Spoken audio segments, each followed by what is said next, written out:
Olá, eu sou o José Luiz Dias da Silva, o vice-presidente executivo da ANFAC, e hoje estou aqui para iniciar com vocês um novo projeto de comunicação da nossa entidade, que é o ANFAC Talks, o podcast da ANFAC, que estreia seu primeiro episódio no dia de hoje, né?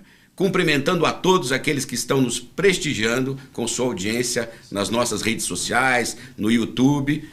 E hoje o tema que vamos tratar é um tema extremamente relevante que está aquecendo o setor, que é a indústria das liminares limpa-nome.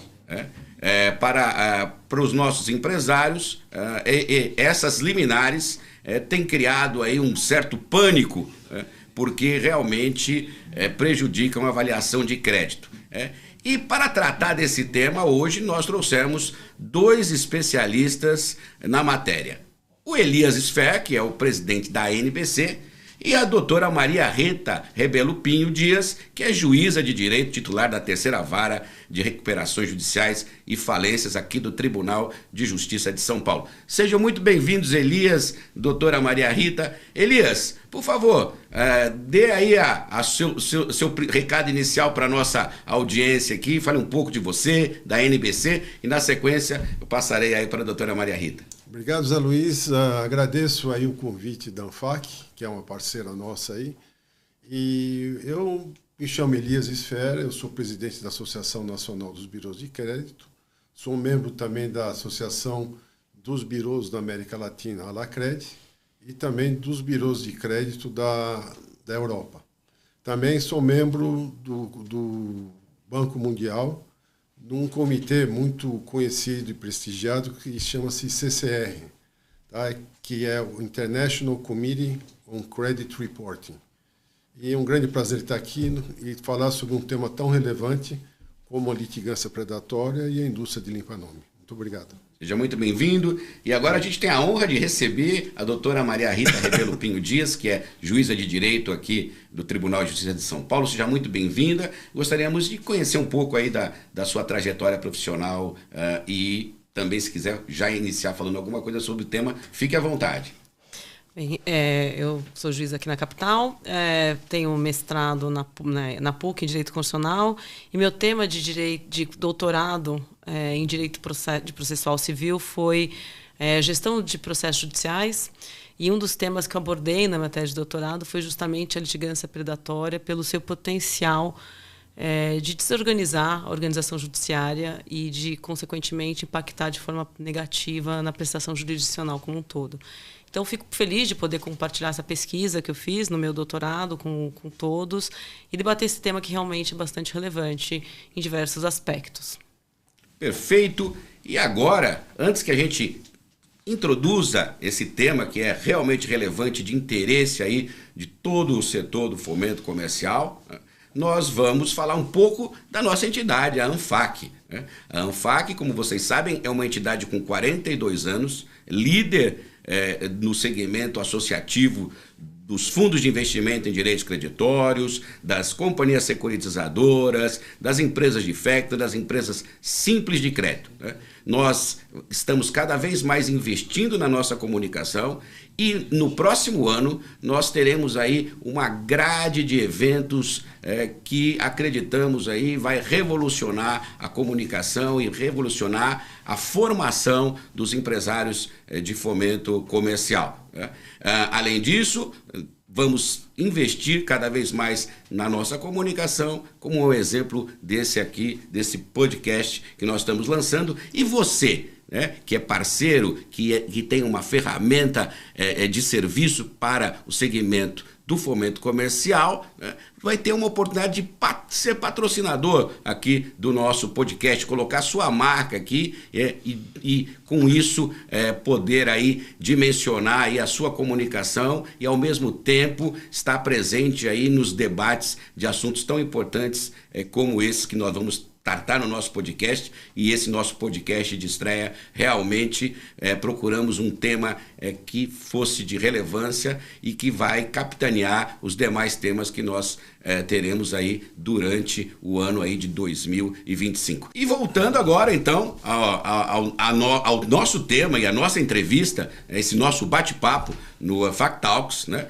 Vou iniciar aqui com o Elias, né? Para dizer, para que ele nos diga aí a luta da NBC, as bandeiras, né? O que a NBC já conseguiu, o que ele imagina ser possível conseguir ainda a respeito da litigância predatória, como isso vem afetando o mercado, como vem afetando o seu mercado, né? Porque, como o Elias bem definiu, ele é presidente da Associação Nacional de Birôs de Crédito, que são aqueles que fornecem as informações de crédito, são inicialmente os primeiros afetados com essas liminares, chamadas liminares limpa-nome, né? Então eu gostaria um pouco de saber do Elias o que ele tem para nos mostrar sobre essa indústria que tanto tem prejudicado o crédito aqui no nosso segmento.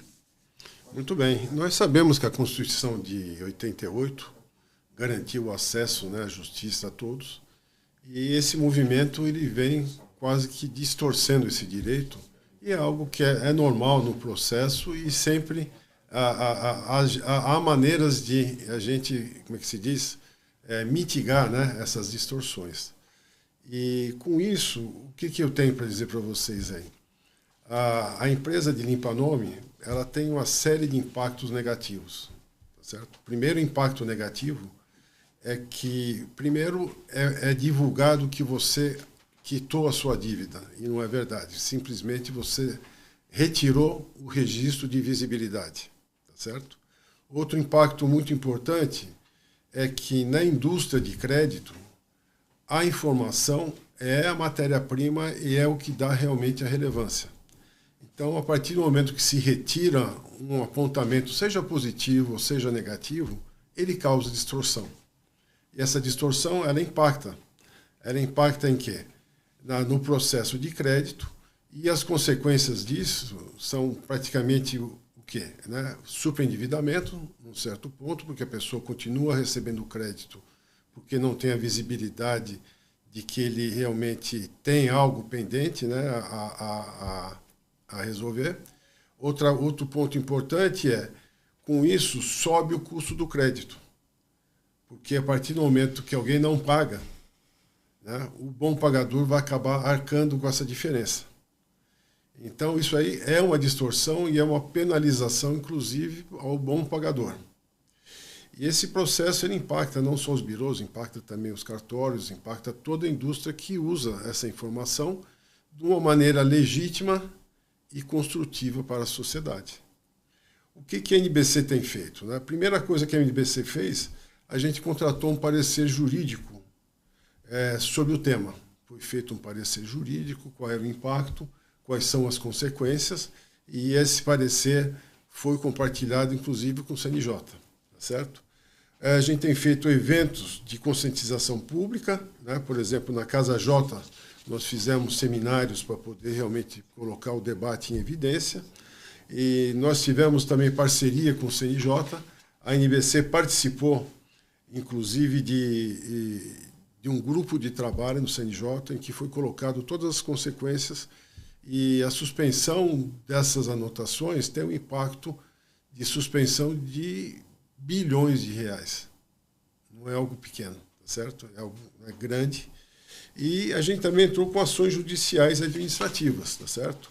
A gente realizou despachos estratégicos em João Pessoa, Recife, Maceió, Campo Grande e Teresina. E também atuamos junto com o Ministério Público, tá certo? Nesses estados, entre outros, para fomentar a investigação e ajuizamento de ações civis. E com isso a gente tem seguido essa trilha, né, de trazer essa visibilidade, mas não só, como é que se diz, reclamar, mas trazer proposta para que possa se resolver. E dentro desse espírito, do espírito associativo que faz parte, né, da NBC faz parte, e foi montado um grupo de trabalho com 12 associações para que a gente debatesse esse tema, que a gente trocasse experiências e que a gente, em conjunto, construíssemos, né, alguma proposta para ajudar o judiciário. E nós sabemos, né, que isso também tem um grande impacto no custo do judiciário. Recebe dezenas de milhares de ações. Quanto custa isso? É um custo, tá certo, que realmente impacta todo mundo. E com isso a gente tem feito essa jornada e trabalhado junto, inclusive, com outras entidades, né, para poder trazer essa visibilidade. E esse podcast aqui é mais uma iniciativa. Aliás, eu aproveito mais uma vez para parabenizar a ANFAC e trazer um tema tão relevante à tona. Obrigado, Elias.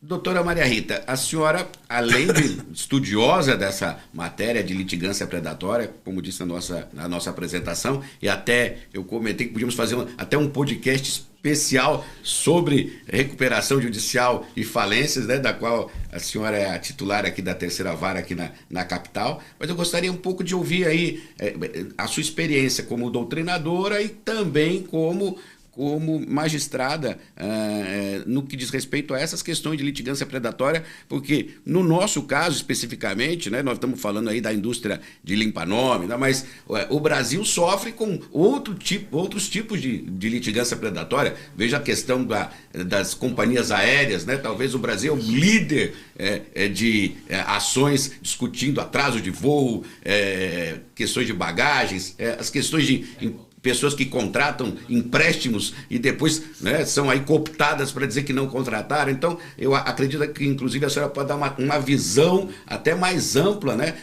de como o Poder Judiciário sofre com esse tipo de inundação de ações aí coletivas, chamadas agora litigância predatória. O que eu queria falar sobre litigância predatória e a forma como a gente vê isso é que existe uma questão delicada, né, que é uma questão jurídica, que é a questão de fundo, né?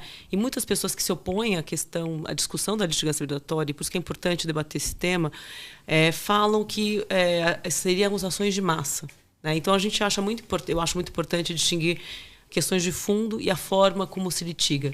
E acho que o problema hoje, com que a gente identifica como litigância predatória, é menos com relação à questão de fundo, que pode até existir, isso é um ponto, mas mais com a forma como se litiga. E esse é o grande problema, né? Porque ações de massa, ações questionando apontamentos negativos, por exemplo, é o que eu acho que a gente não pode chamar isso de uma indústria, porque por trás pode ter uma questão de fundo que, por acaso, pode ter acontecido equívoco, eventualmente, e a pessoa tem o direito de discutir isso em juízo. Eu acho que o grande problema, e por isso que é importante distinguir o que é ação de massa e do que é demanda predatória, é a forma como se litiga. E eu acho que esse é o problema que a gente está vendo hoje, né?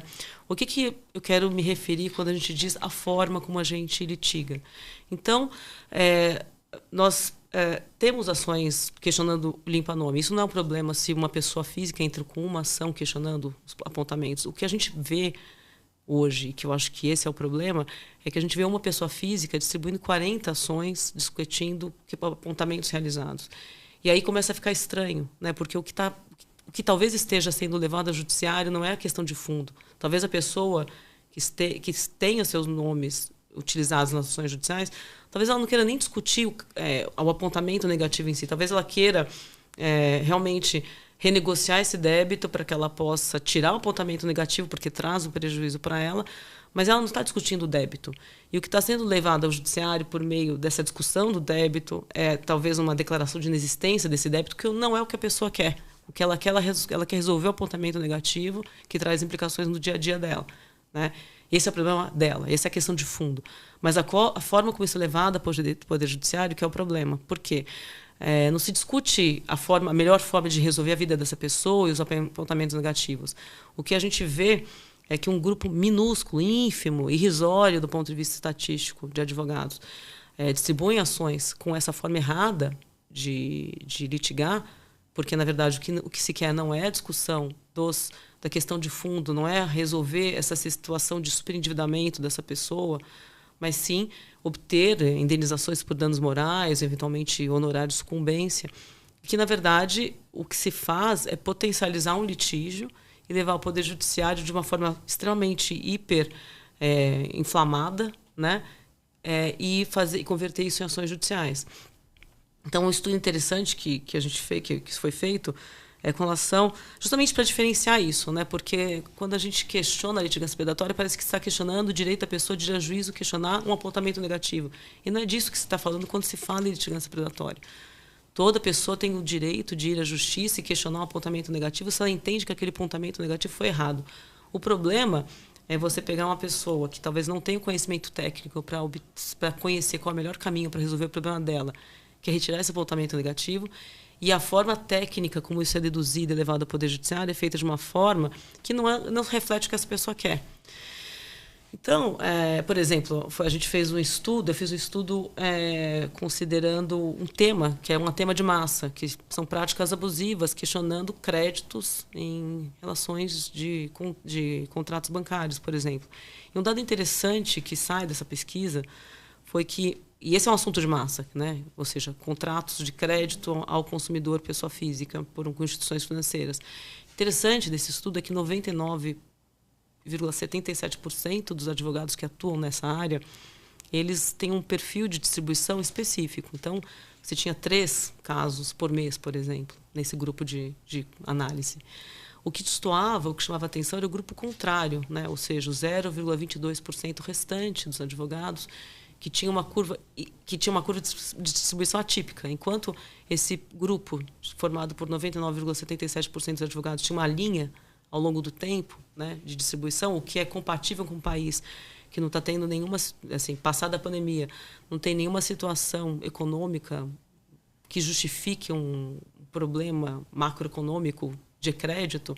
Então, a linha de distribuição desses advogados era compatível com o cenário econômico brasileiro, ou seja, uma linha reta, porque não teve nenhuma circunstância que justificasse, de forma global, um impacto no crédito que aumentasse esses questionamentos, né? Agora, o que chama atenção é quando você vai analisar o comportamento do outro grupo, que é formado por 0,22% dos advogados, em que você vê um perfil de distribuição, uma curva ascendente e sem término, né? O que justifica uma curva ascendente sem término, né? Parece uma progressão geométrica, né? Ou seja, não está crescendo assim, está crescendo assim, né? E por que cresce tanto, né? Se você tem um grupo considerável de 99,77% dos profissionais que atuam nessa área que não têm o mesmo comportamento, no mesmo período de tempo, com as mesmas condições macroeconômicas, né? E aí você começa a perceber que você tem 2 fenômenos distintos que precisam ser diferenciados para que a gente possa entender qual é o nosso problema e para que a gente possa refletir sobre soluções. Então, de um lado, nós temos demandas de massa, temos um ajuizamento regular, lícito, e que talvez possa causar algum impacto econômico, na qualidade do crédito, mas isso tem uma proporção. O problema é quando a gente vai para o outro comportamento, que não é um comportamento de demanda de massa e de consumo, e a gente tem uma distribuição completamente atípica e não justificada, considerando o nosso cenário macroeconômico. E a gente se pergunta, o que leva a essa distribuição tão diferenciada e por um grupo tão minúsculo, né? Que, não sei, assim, eu nunca estudei estatística, mas eu acho que 0,22% não é nem relevante do ponto de vista estatístico, né? Então, o que justifica uma distribuição tão diferente? E o que é mais grave, né? Um perfil de comportamento de 0,22% desses advogados representa quase 40% da distribuição no período de estudo, né? Isso é muito assustador, porque é um grupo muito pequeno de pessoas que estão proporcionalmente distribuindo um número muito grande de ações. E a pergunta que se faz é, qual é o sentido disso? Né? Estamos atacando a questão de fundo, que é ajudar aquela pessoa que precisa, que talvez tenha uma dívida, ela quer pagar, e ela precisa resolver aquela situação o caixa dela financeiro para que ela consiga arranjar um emprego e conseguir se recuperar, ou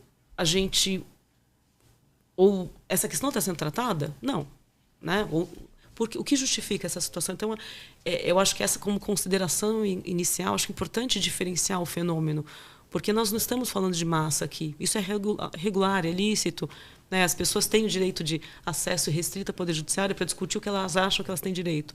O problema que eu vejo é essa forma de litigar que não me parece que está atendendo a resolução da questão de fundo dessa pessoa que está com uma dívida E, pelo contrário, ela traz efeitos econômicos e efeitos no termos de organização do Poder Judiciário muito grande, porque nesse período de estudo, um período de 3 anos, qual instituição, pública ou privada, consegue ter um crescimento em PG em 3 anos, em estrutura, em servidor? Você não consegue.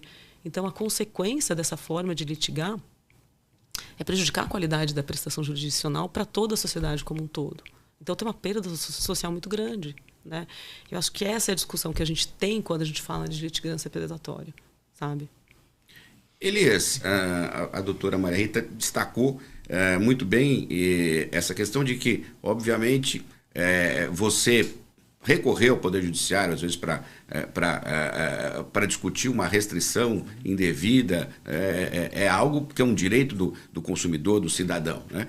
E aí foi bom essa abordagem, porque eu queria que você dividisse aí com a nossa audiência, especificamente, né, onde vocês se debruçaram, né, a NBC, como funciona isso, né? Porque, na verdade, eu assim vou até imagino que seja assim, mas a gente tem olhado assim, a gente tem observado assim em alguns lugares outdoors, né? Então, limpe seu nome, né? Ou essa questão. Então, como é que se dá esse processamento aí dessa questão do limpa-nome? Exatamente para, como a doutora colocou, separar um pouco assim o joio do trigo, né? Então, na verdade, assim, e quais, né? Se você tiver esses elementos assim, quais as alegações normais? Porque, obviamente, a gente tem situações onde realmente há negativações que não deveriam ocorrer, né? Mas como é que funciona? O que normalmente é alegado? Você tem isso mais ou menos mapeado? Perfeito. Primeiro, eu estava 100% alinhado que realmente o direito de usar a justiça, né, em algo que realmente não se julga correto é plenamente legítimo. E não é isso que a gente está falando exatamente daquelas exponencializações de ações. Isso é muito feito pela parte associativa. Existem associações formadas e que fazem propaganda. Olha, tira a sua dívida, começa por aí, tá?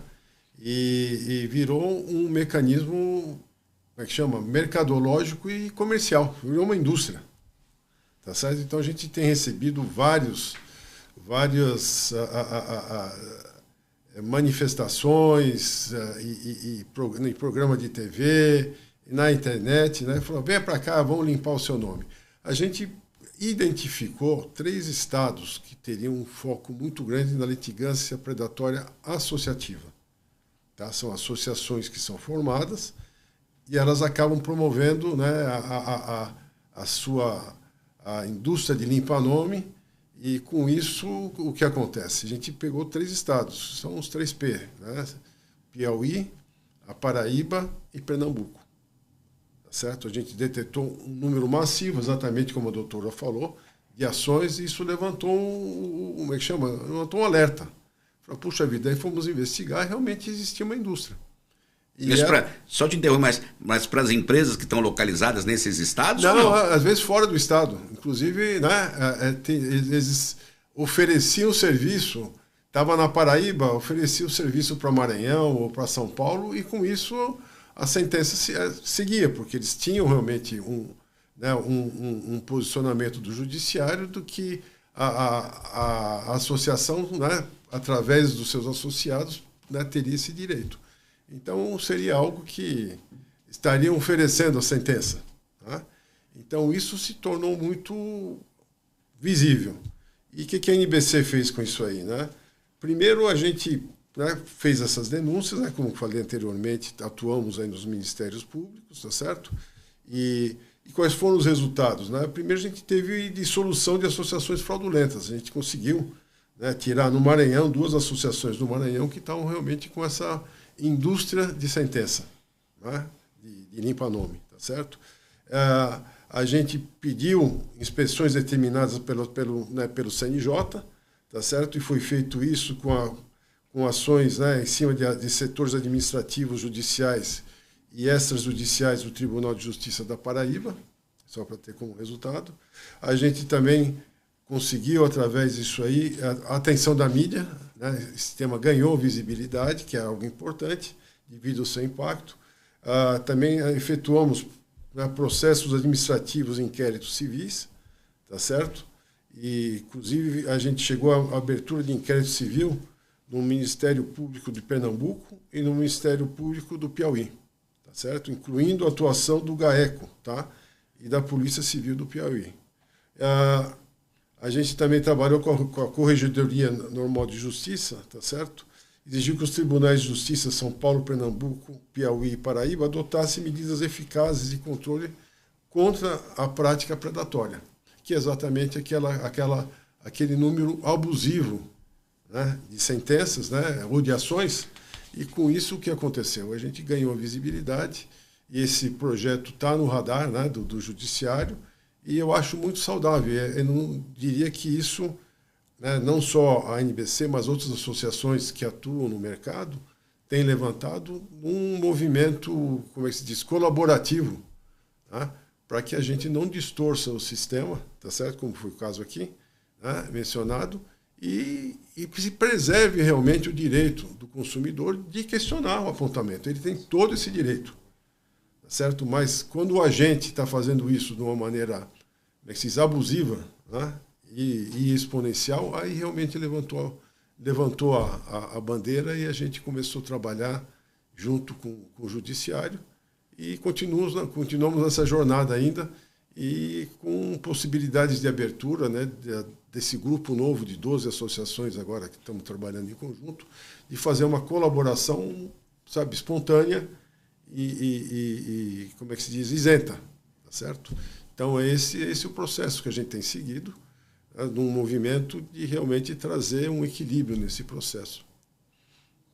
E, doutora Maria Rita, a senhora como magistrada, nós que não conhecemos a estrutura administrativa dos tribunais, né, poderia dividir conosco se, logicamente, o tribunal tendo essa preocupação de coibir, né, até por recomendação do próprio Conselho Nacional de Justiça, hoje quais são as ferramentas que são utilizadas pelos tribunais para monitorar ou para fazer um observatório para detectar esse tipo de distorção, né? Porque aqui a gente está realmente conseguiu unificar de que a gente está focado nas distorções, né? Então, os tribunais eles estão atentos, principalmente São Paulo, que é o maior tribunal da federação, e possivelmente o maior destinatário das ações judiciais nacionais. Então, o tribunal tem investido em tecnologia, tem investido em controle, está dentro aí do foco dos tribunais, e principalmente de São Paulo, está atento a esse tipo de litigância? Como o doutor Elias falou, houve uma recomendação do CNJ nesse sentido. Existe uma diretriz estratégica da número 7, se não me engano, ou 6, agora não lembro, da Corregedoria Nacional do CNJ, com orientação para todos os tribunais que adotem medidas para coibir essa má prática. Porque, na verdade, não é simplesmente além da maciça distribuição de ações, que isso é um indicativo da litigância predatória, mas não é o único, né? Seria possível, por exemplo, que um evento como uma catástrofe ambiental, você houvesse de uma hora para outra distribuição maciça de ações, mas isso seria totalmente justificável. O problema da litigância predatória é que o que a gente nota realmente... eu desconhecia a existência de associações fomentando esse negócio, mas o que é interessante da fala do doutor Elias, que eu acho que vale a pena comentar, é que há, de fato, um negócio. É um modelo de negócio que é utilizado por profissionais que não atuam da forma correta, né? E com o objetivo de trazer benefícios exclusivamente para esses particulares, para esses profissionais. Porque é uma prática que utiliza-se de legislações protetivas do consumidor, utiliza-se de legislações protetivas de hipervulneráveis, que permitem a gratuidade da justiça. Então, são legislações que foram feitas, criadas para permitir e facilitar o acesso ao litígio por pessoas que justificam isso. Então, São legislações que protegem o hipervulnerável a partir da concessão da justiça gratuita. São legislações que facilitam o exercício do direito de defesa, no caso do consumidor, contra uma prestadora de serviço que é mais forte economicamente. Então, por isso, você inverte o ônus da prova, você permite que o processo em face do consumidor é um processo que traz muitas vantagens processuais para ele que ele possa se colocar e defender o seu direito perante um grande fornecedor de serviço. O que a gente nota é que essas legislações protetivas de hipervulneráveis e de consumidores, elas são incorporadas no modelo de negócio que tem por objetivo único e exclusivamente potencializar honorários advocatícios. Então, o que a gente nota, o que está por trás dessas maciças distribuições de ações não é simplesmente o número. O que a gente nota é uma fragmentação de ações. Então, uma única pessoa que distribui mais de 10, 15, 20, 30, 40 ações em nome próprio em curtíssimo período de tempo. A ideia, se eu pergunto para todos que estão ouvindo quantas ações vocês distribuíram na sua vida, quantas pessoas distribuíram mais do que 10 ações na vida inteira?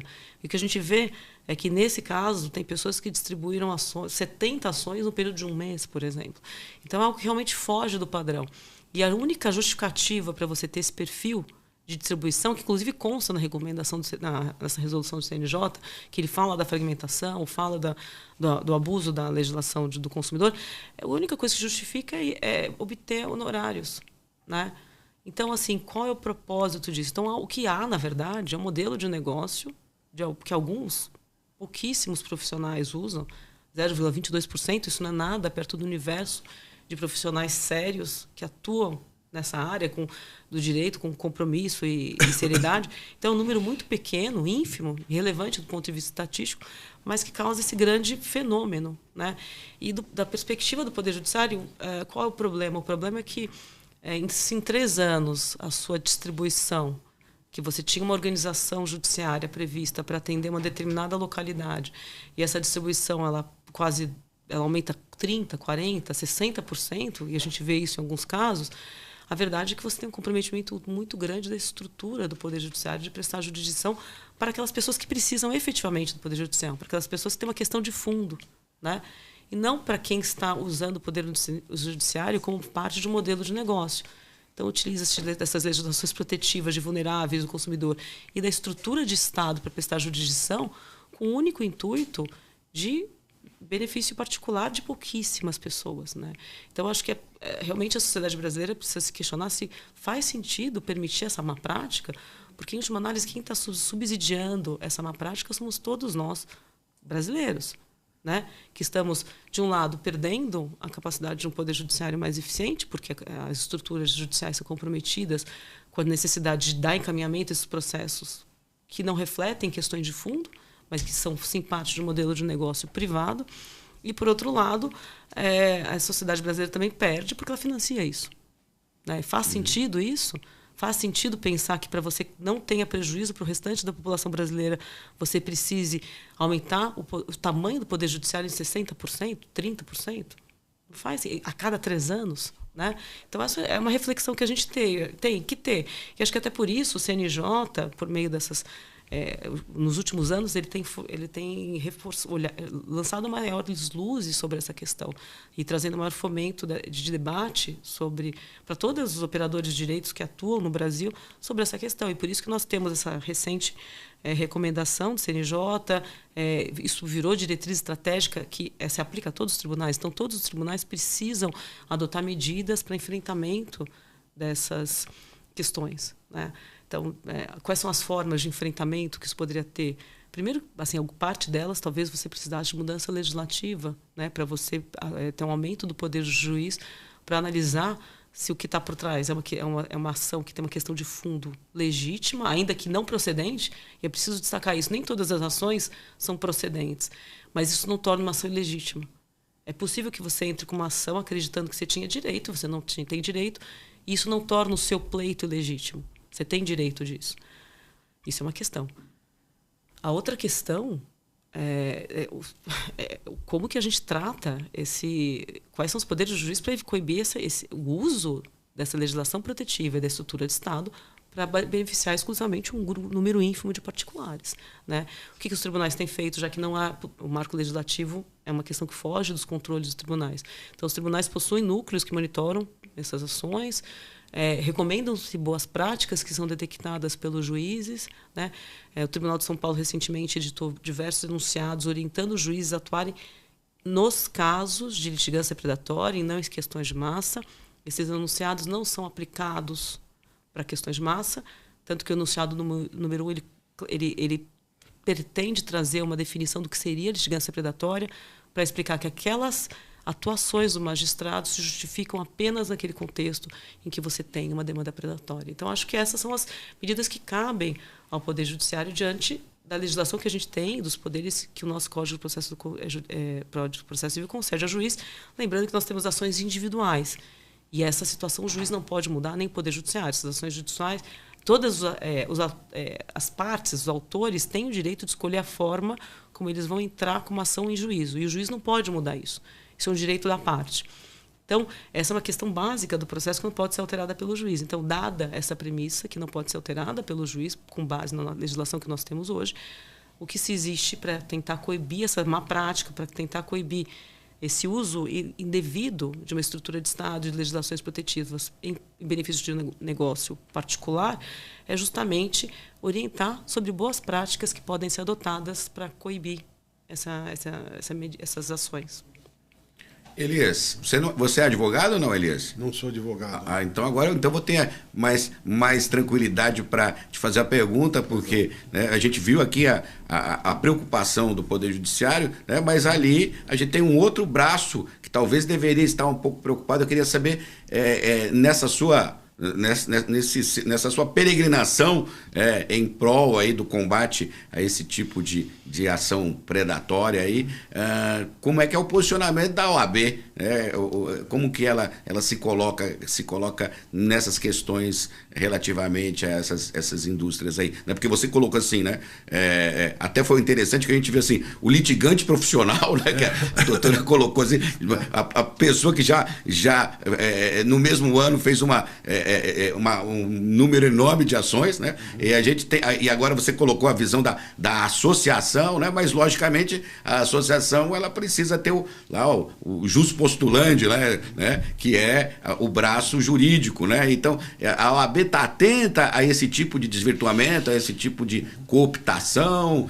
Como é que tem se posicionado a Ordem dos Advogados? A NBC tem focado, né, nas litigâncias associativas, tá? O que eu posso falar da OAB é que ela participou desse grupo de debate do CNJ, tá certo? Ela foi sensível, ouviu, né, os debates, participou dos debates, então ela realmente se interessou sobre o tema, né, foi proativa, né, inclusive de participar, e a gente tem, né, dentro da NBC seguido mais a trilha da associação, tá certo? Então, até onde eu sei, a OAB está sensível, tem visibilidade, participou do debate da CNJ, e as discussões a gente não tem acompanhado de perto, né, como é que tem caminhado. E o que eu posso dizer também para vocês, né, é que do lado da NBC a gente tem, mais uma vez, se aproximado, né, dos agentes, né, da justiça como um todo. E, aliás, esse aqui é mais um movimento, né, de aproximação. Agradeço aí, né, a doutora Maria Rita, né, de estar aqui participando. Esse é um movimento saudável e a gente vê que o judiciário tem abertura, tem interesse em debater. Então, eu acho que esse movimento é muito positivo.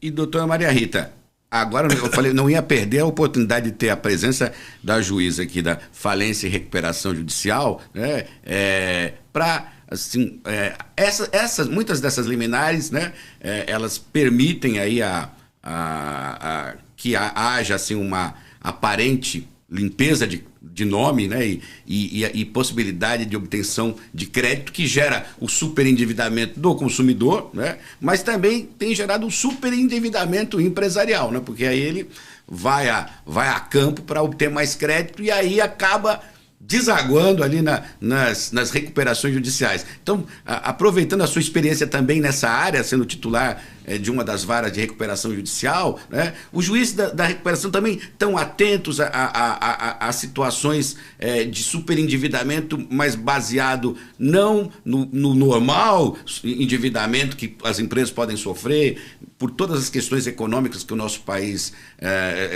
vive, mas quando a gente está diante aí de uma situação que desagou numa recuperação judicial, mas por trás existe uma eventual fraude, que passa até por isso, né? Então, a obtenção de crédito através de instrumentos não muito adequados, né? Os juízes da área de recuperação judicial também estão atentos a esses endividamentos que foram gerados, baseados muitas vezes em fraudes e que depois vão ao socorro do judiciário para fazer um alongamento daquela dívida que já tem uma mácula de uma fraude por trás. Tem essa preocupação? Eu acho que a legislação de falência e recuperação judicial brasileira se aplica só ao empresário, né? Então, a situação do superendividamento da pessoa física, ela não chega para... Não, estou falando exatamente do superendividamento empresarial, né? Porque essa limpeza de nome, ela pega tanto a pessoa física quanto a pessoa jurídica. E aí, principalmente, a pessoa jurídica, quando tem aí assim, o seu score, né, adulterado pela liminar que permitiu a limpa de nome, a limpeza de nome, ela vai e consegue mais crédito, né? Sejam das estruturas do mercado de capitais, financeiros, e aí esse crédito que foi já fruto de uma situação que ela não teria esse crédito, mas acabou obtendo, né? Acaba às vezes desaguando nas recuperações judiciais. Esse fenômeno, por isso que eu distingo, né, o fenômeno da litigância predatória de massa. O de massa, ainda que atinja uma pessoa jurídica, se ela entende que é indevido, houve uma concessão de liminar porque o judiciário entendeu que era indevido, então, na verdade, devia ter sido retirado mesmo, não é um maquiamento de uma situação de fraude, de crédito. Agora, o fenômeno da litigância predatória envolve mais pessoas físicas, na minha percepção, e não pessoas jurídicas. É um fenômeno que tem grande impacto com o consumidor. Claro que a pessoa física pode ser consumidora, né? Pode ser consumidora, não.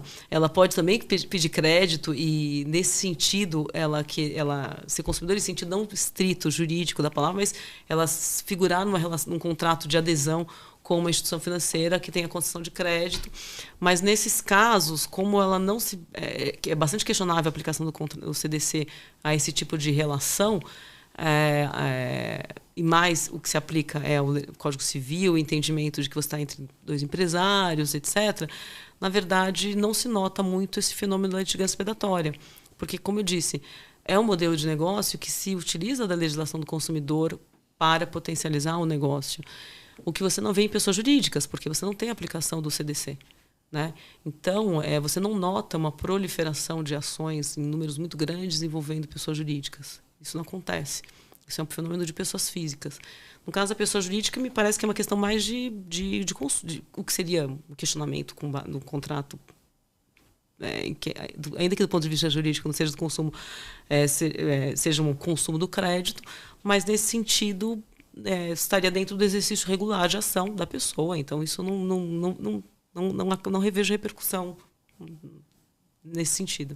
É que, assim, vou até te fiz essa pergunta, Elias, mas me corrija se eu estou errado, né? Parece que essas liminares, que essas associações, né, elas englobam, né, os consumidores, englobam as pessoas jurídicas também. E parece que o mote da obtenção da liminar tá ligada, e aí tá ligado à sua área ali, que são os birôs de crédito, tá ligada à não comprovação daquela comunicação prévia que o CDC tem, né, mas que acaba, de alguma forma, também se estendendo lá às pessoas jurídicas, é isso? Normalmente as liminares são, não ficou provado que eu fiz aquela comunicação prévia da inscrição no birô, é mais ou menos isso que eles... Tem várias alegações, essa é uma delas, e quanto às pessoas jurídicas, tem. Ela não é realmente o mesmo número das pessoas físicas, mas o valor que é retirado é muito acima do que as pessoas físicas, né? O ticket, né, da pessoa física e da pessoa jurídica, apesar do número ser menor, bem menor do que as pessoas físicas, ela tem um valor muito alto. Então, ela também impacta não só pelo número, mas também pelo valor do que ela, né, que ela acaba retirando de visibilidade do sistema.